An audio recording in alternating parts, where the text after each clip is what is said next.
Friends, welcome back to my YouTube channel. मैं हूं प्रीति माली और आज से हम स्टार्ट करने जा रहे हैं क्लास 11th के हमारे इंपॉर्टेंट टॉपिक फिजिक्स से हम शुरुआत कर रहे हैं। तो फिजिक्स का चैप्टर फर्स्ट हमें लिया है यूनिट्स एंड मेजरमेंट। तो सबसे पहले हम जान लेते हैं यूनिट्स क्या होती हैं।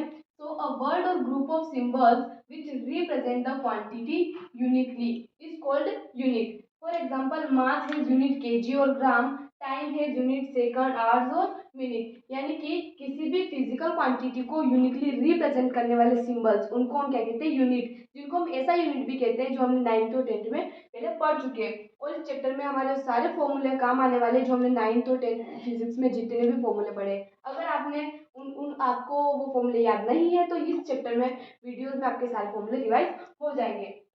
यूनिट तो हमने देख लिया, अब हम देखते हैं यूनिट कितने टाइप की होती है।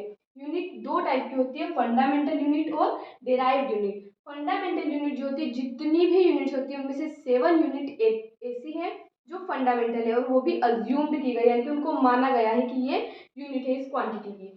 और इन्हीं 7 यूनिट से मिलकर डिराइव्ड यूनिट बनी है। यानी कि इन्हीं 7 यूनिट से सारी बाकी जितनी भी यूनिट्स है वो इन्हीं से मिलकर बनी है। कैसे, वो हम आगे बढ़ेंगे। सबसे पहले यहाँ पर जो हमने ये फंडामेंटल यूनिट है वो लिख दी है। ये जैसे कि हम यहाँ पे देख सकते हैं, ये है क्वांटिटीज और ये है कि यूनिट और ये है सिंबल्स। जैसे सबसे पहले हम देख लेते हैं मास। मास की यूनिट होती है किलोग्राम, जिसका सिंबल होता है केजी। टाइम की यूनिट होती है सेकंड, और सिंबल तो हमको पता ही है सारे। करंट करंट की यूनिट होती है एम्पियर। लेंथ की यूनिट होती है मीटर। अमाउंट ऑफ सब्सटेंस की यूनिट होती है मोल।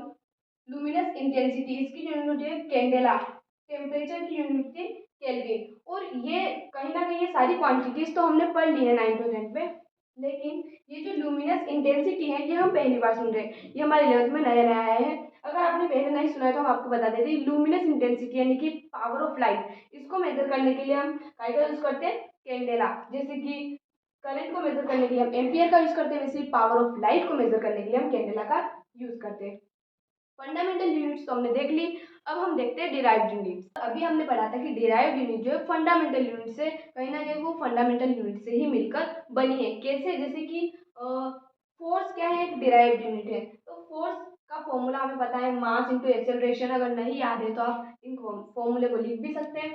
Force is equal to mass into acceleration. अब हमें पता है फोर्स की यूनिट होती है न्यूटन, और मास मास की यूनिट होती है किलोग्राम। एक्सेलरेशन की यूनिट होती है मीटर पर सेकेंड। तो कहीं ना कहीं ये मास जो एक्सेलरेशन है दोनों क्या है, ये किलोग्राम और मीटर और सेकेंड, ये हमारे क्या है, फंडामेंटल यूनिट्स में आते हैं। तो जितनी भी डिराइव्ड यूनिट है वो फंडामेंटल यूनिट से मिलकर बनी है। मिलते हैं नेक्स्ट वीडियो में नेक्स्ट टॉपिक के साथ। धन्यवाद।